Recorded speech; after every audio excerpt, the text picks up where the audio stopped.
Hello good morning, કેમ છો? તો આજે આપણે બનાવવાના છે અડદના પાપડ. તો આપણા મમ્મી બેસી ગયા છે. અડદનો લોટ દળાઈને અમે તૈયાર રાખ્યું છે ચાળવા. ચાળણીથી બધો લોટ ચાળવી નાખવાનો છે ને આમાં બનાવવાના છે કુલ 8 કિલોના પાપડ અડદના. તો આપણા મમ્મી એનું કામ શરૂ કરી દીધું છે. ચાળણીથી લોટ ચાળવાનું ચાલુ કરી દીધું છે. એમાં બધા મસાલા પણ નાખવાના હોય છે. તો મમ્મીએ લોટ ચાળવીને મારા મોટા પપ્પાને આપી દીધું છે. હવે મારા મોટા પપ્પા લેડીઝના બાંધી શકે, આમાં જેન્ટ્સ જ બાંધી શકે ને એમાં બહુ સાચવવાનું હોય બધી રીતે. ખાલી એકલા અડદના પાપડ બનાવવાના હોય એટલા માટે બહુ વ્યવસ્થિત બનાવવા પડે ને એનો કઠણ લોટ બાંધવો પડે. એટલે જેન્ટ્સ જ બાંધી શકે, લેડીઝનું તો કામ જ નથી. લેડીઝ વણવામાં જ કામ આવશે. તો આપણા મોટા પપ્પા છે એ લોટ બાંધવા માટે બેસી ગયા છે ને તમે જોઈ શકો છો. આપણે બધું રેડી કરીને મસાલા કરીને આપી દીધું છે. મોટા પપ્પા લોટ બાંધવા માટે બેસી ગયા છે. થોડું થોડું પાણી કરીને લોટ બધો ભેગો કરશે. એટલું ચીપીને કામ કરવાનું હોય છે ને. જો આટલો બધો લોટ છે, જે 8 કિલો લોટ છે, 8 કિલો લોટને આવી રીતે બધા આમ નાના નાના લોયા કરીને અડધો 2 કિલો ભેગો કરીને લોટ બાંધવાનો હોય છે.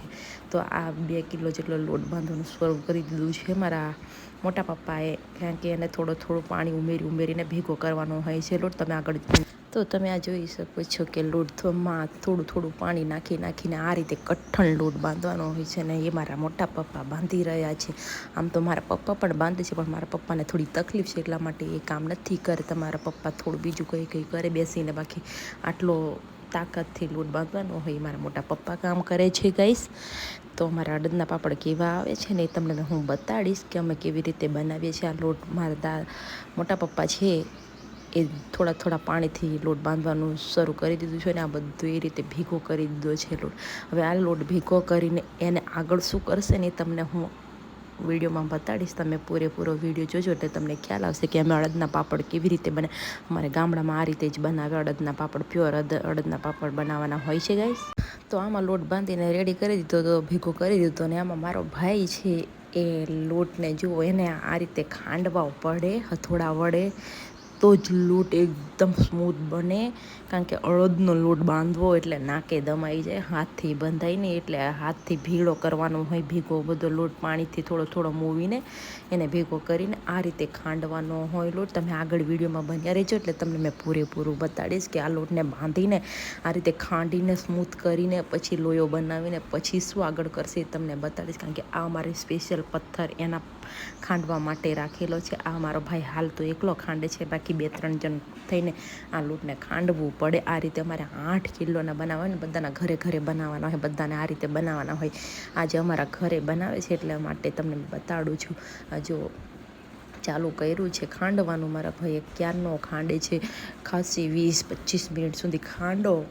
20 મિનિટ, 2-3 જણ હોય ને તો 20 મિનિટ સુધી ખાંડો એટલે એકદમ લોટ સ્મૂથ બની જાય. અને થોડો ઢીલો પડી જાય. પેલો બહુ કડક હોય ને એટલે મજા ના આવે વણવામાં. એને એકદમ સ્મૂથ બનાવવાનો હોય અને એકદમ લીસો લોટ થઈ જવા જોઈએ તો જ પાપડ સરખા આવે. એટલા માટે મારો ભાઈ ખાંડે છે અને બાજુમાં મારા પપ્પા બેઠા છે.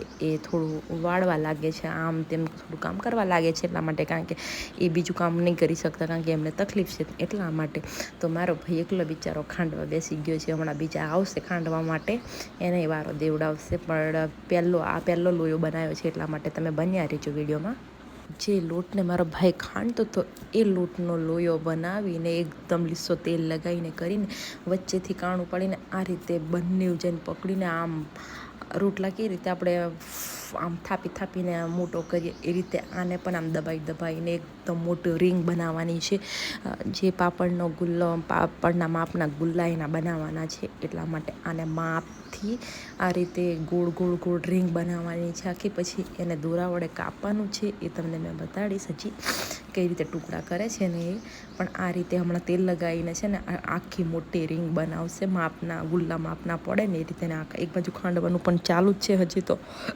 હવે આમાં બીજા બધા ખાંડવા બેસી ગયા છે ને. આપેલો જે મારો ભાઈ લોટ ખાંડતો હતો એની રીંગ બનાવવાની શરૂ કરી દીધી છે. એ રીંગ બની જાય એટલે એના નાના નાના ગુલ્લા પાડશે. પાપડના પાપડ આવે ને એ રીતે માપના પાપડના માપના ગુલ્લા બનાવશે. એટલે રીંગ ચાલુ કરી દીધી છે. ને એક બાજુ લોટ ખાંડવાનું ચાલુ છે. એટલે પેલું બનાવી રહે ત્યાં સુધી બીજા વણવા બેસી જાય ને એક બીજું ખાંડવાનું ચાલુ ને બીજું આ રીતે બનાવવાની રીંગો ચાલુ જ રહેશે.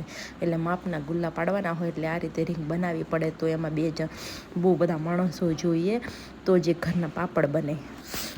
તો ગાઈ જો આટલી મોટી રીંગ કરી દીધી છે ને આ બાજુ હજી લોટ ખાંડવાનું ચાલુ છે. ને મારા મોટા પપ્પા પણ ઉઠીને બહાર આવી ગયા છે ઘરમાંથી કે કેટલે હજુ આવ્યું એટલા માટે. પેલી બાજુ મારો ભત્રીજો ખૂણામાં દબાઈને બેઠો છે. મારા પપ્પાને એક બીજા બાજુવાળા કાકા છે એ રીંગ બનાવવાનું શરૂ કરી દીધું છે. અને માપના ગુલ્લા પડે એ રીતે રીંગ બનાવવાની છે કારણ કે એનો માપ જ કરવાનો હોય એટલા માટે. જુઓ તો ફાઇનલી આપણે ગુલ્લાના માપની રીંગ થઈ ગઈ છે. હવે ગુલ્લા પાડશે તમને બતાડું છું. તમે જોઈ શકો છો હું દૂરથી બનાવું છું કારણ કે એ લોકો બધા કામ કરતા એટલે બહુ નજીક જઈને હું વિડીયો નથી લઈ શકતી. કારણ કે જો કટિંગ કર્યા ને જો મારા પપ્પા તમને સામે દેખાઈ રહ્યા હશે એ દોરાથી કટિંગ કરે છે કે કઈ રીતે ગુલ્લા પાપડના માપના ગુલ્લા બનાવે છે. એ દોરાથી કટિંગ કરવાના છે. પેલા કાકા છે એ તેલ લગાવીને નાના ટુકડા કર્યા છે. એના તેલ લગાવીને આમ લીસા કરે છે. અને આ બાજુ બે જણ થઈને પાપડના લોટને ખાંડવાનું શરૂ કરી દીધું છે. એક બાજુ મારા મોટા પપ્પા ઊભા છે અને મારા પપ્પા માપના ગુલ્લા પાડે છે. તમે જોઈ શકો દેખાય છે તમને ગાય સામે દેખી રહ્યા છો તમે. પાપડ આવે એટલા માપના એના ગુલ્લા બનાવવાના હોય છે. બધા ગુલ્લાને પછી લેડીસો બધી ભેગી થશે એટલા પાપડ બનાવશે. એ પણ તમને બતાડીશ કે લેડીસો અમારે કેટલી ભેગી થઈ છે. અમારે તો ઓછા બનાવતા બધા 10, 12, 15 કિલોના બનાવે. અમે 8 જ કિલોના બનાવ્યા છે એટલા માટે અમારે લેડીઝ પણ ઓછી બોલાય છે. એટલી બધી લેડીસો તો નથી.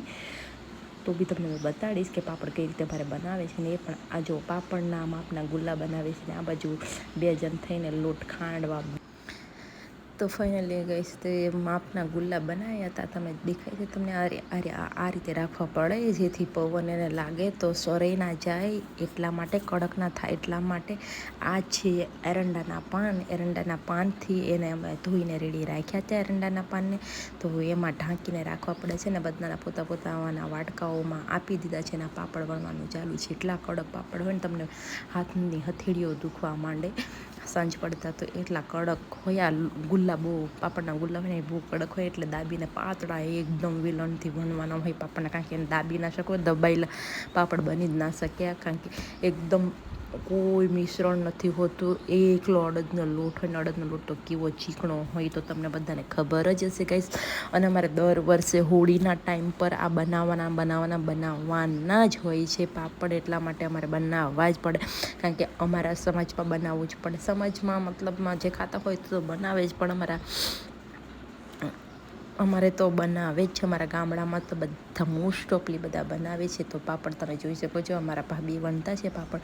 સામેવાળા માસી આવ્યા છે. અમારા પાછળવાળા માસી આવ્યા છે. બાજુવાળા માસી આવ્યા છે. બધા 3, 4, 5, 6 માસી આવ્યા છે. ને મારા ઘરના ભાભી છે. ને મારા મમ્મી તો આમ તેમ પાપડ સુકવવા જવા લેવા જવા એવું કરે છે. તમે અમારે અને આ પાપડને આ રીતે ટોપલી પર મૂકવો પડે છે ગાઈસ. તમે જોઈ શકો છો ને પેલા સામેવાળા માસી મારા મોટા મમ્મી પણ પાપડ બનાવે છે. પેલા માસી પાપડ બનાવે છે. આ બાજુવાળા માસી પાપડ બનાવે છે. આ બાજુ મારા ભાભી પાપડ બનાવે છે. ને આ ગુલ્લા છે પાપડના એને અમારે ઢાંકીને રાખવા પડે છે. જોઈ શકો છો જો આ પાપડના માપના ગુલ્લા બનાવીને દોરાથી કાપીને તૈયાર કરી દીધા છે. એને મૂકી દીધા છે. આ રીતે ઢાંકવા પડે કારણ કે એ સરાઈ ના જાય એટલા માટે એને ઢાંકીને રાખવા પડે છે ગાઈસ. તો તમને મારા પાપડની રેસીપી કેવી લાગી એન્ડ અમારા અડદના પાપડ કેવા છે કેવા દેખાવામાં છે. ને અમારા રીતિ રિવાજ મુજબ અમારા હોળીમાં પાપડ બનાવવા પડે તો તમને કેવું લાગે છે તમે મને કોમેન્ટ કરીને કહેજો. ને જેને પણ પાપડ અડદના ખાવા હોય એ મને કોમેન્ટ કરજો. કોના ઘરે બનાવે છે પાપડ અડદના એકલા અડદના પાપડ એ પણ લોકો મને કમેન્ટ કરીને કહેજો. અને જેને ખાવું હોય અમારા ઘરે આવી જજો. અમારા હોળીના મેળા ભરાય છે. અમારે હોળીમાં પાપડી ખાવાનું હોય છે. અમે ચોખાની પાપડી પણ બનાવીએ છીએ ઓર કણકીની ઓર અડદના પાપડ અમારે સ્પેશિયલ હોય છે. અમારે સ્પેશિયલ હોળીનું તહેવાર એવું માનવામાં આવે તો અમારે અડદનો પાપડ બનાવવા જ પડે એ ફાઇનલ છે. એટલા માટે અમારે આ બનાવવાનું શરૂ કર્યું છે. તો આટલા મોટા પાપડ બને ને અમે 8, 10 કિલોના પાપડ બનાવીએ. અને આ પાપડને તમે શેકીનું શાક બનાવો ને ડુંગળી નાખીને તો બી એટલું મસ્ત લાગે શાક. પણ અમે શાક ઓછું ખાઈએ પણ અમે પાપડ તેલમાં તો તમે જોઈ શકો છો આટલી લેડીઝો બધી બેઠી છે અમારા ઘરમાં પાપડ બનવા માટે બેઠી છે. બધા પાપડ વણવા બેસી ગયા છે. કેટલા સ્પીડમાં વણી છે, તમે થોડી સ્પીડ કરી દીધી છે એટલા માટે તમને એવું દેખાશે, કારણ કે વિડીયો બહુ લાંબો થઈ જાય એટલા માટે, અને આપણે એટલો લાંબો બનાવવો નથી. અને આજુબાજુ છોકરાઓ બધા રમવા બેસી ગયા છે ને હું મારા ભત્રીજાને રમાડતી છું ને હું આ રીતે શૂટિંગ કરતી છું બેસીને, કારણ કે મારો ભત્રીજો આમે મને પછી ફોન પકડવાના દે એટલા માટે મારે હંતાઈને કરવું પડે છે. અને તમને પાપડ આગળ બતાવું છું સૂકવેલા. તો ફાઇનલી આ અમારા અડદના પાપડ બનાવીને સૂકવવા મૂકી દીધા છે ગાઈસ. તો તમને કેવા લાગ્યા અમારા અડદના પાપડ? હજુ ખાવામાં પણ બહુ ટેસ્ટી લાગે છે. આ જેટલા જેમ વણાય એ રીતે અમે સૂકવવા માંડ્યા છે. મારા મમ્મી સૂકવે ને જે સૂકાઈ જાય એને લઈ લેવા પડે ભેગા, બહુ તડકો નહીં. અને ગમ્યો હોય તો લાઈક શેર કોમેન્ટ કરજો.